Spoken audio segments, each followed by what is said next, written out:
Hai, Assalamualaikum warahmatullahi wabarakatuh. Perkenalkan, nama saya Rahmatalia, semester 7, program studi farmasi.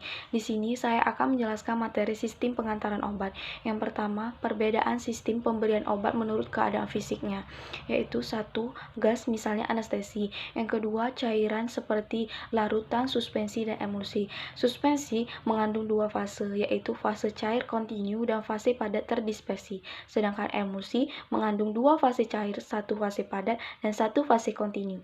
Yang ketiga, setengah padat.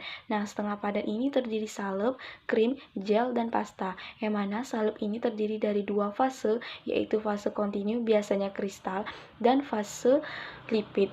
Yang kedua adalah krim, yaitu terdiri dari kandungan minyak dan air yang distabilkan oleh emulgator. Yang ketiga, pasta mengandung lebih dari 50% air, zat padat yaitu serbu. Dan yang terakhir adalah gel, merupakan campuran minyak dan lipid dengan titik lebur yang rendah. Yang keempat, bentuk padat, contohnya tablet yang mengandung fase padat kontinu dan gas seperti pengisi, pengikat, disintegran, dan glikan. Nah, yang kedua adalah perbedaan sistem pengiriman obat sesuai dengan rute pemberiannya. Yang pertama adalah oral. Oral ini melalui mulut. Pemberian melalui oral ini adalah yang paling nyaman digunakan. Obat-obat yang diberikan secara oral ini biasanya dimetabolisme oleh. Yang kedua, parenteral, yang mana obat ini langsung masuk ke pembuluh darah dan obat ini bekerja paling efektif. Contohnya suntikan, injeksi, intravena, intramuskular, intradermal, serta implan. Yang ketiga, transdermal, yang mana obat ini masuk melalui dengan cara menembus kulit, demarpats, contohnya salep, gel, pasta, krim. Yang keempat, lokal, itu adalah untuk pemakaian setempat yang memberikan efek lokal, contohnya tetes mata dan tetes telinga. Yang terakhir adalah rute lain, yaitu obat masuk melalui tubuh, melalui selaput lendir atau mukosa membran, seperti supos, sublingual, inhalasi, dan nasal spray.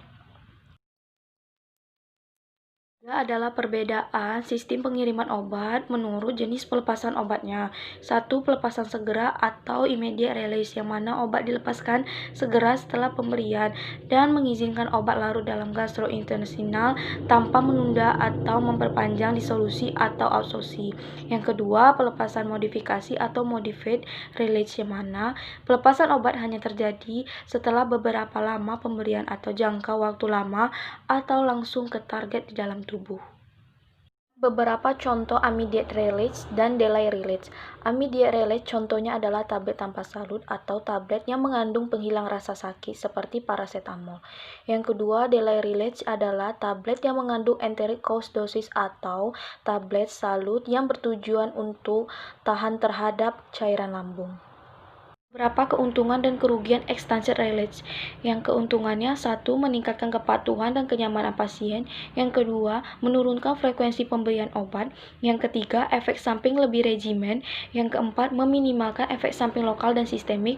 Yang kelima, meningkatkan efisiensi pengobatan, seperti menyembuhkan kondisi. Sedangkan kekurangannya itu adalah peralatan dan proses yang dibutuhkan lebih mahal. Yang kedua, dokter kurang regimen dalam menyesuaikan dosis obat karena bentuk sediaan obat. Yang ketiga, pelepasan obat oral dibatasi oleh waktu tinggal gastrointestinal. Yang keempat, penurunan absorpsi obat bisa menunda onset aksi obat. Nah, cukup sekian yang dapat saya sampaikan. Kurang lebihnya saya mohon maaf. Wassalamualaikum warahmatullahi wabarakatuh.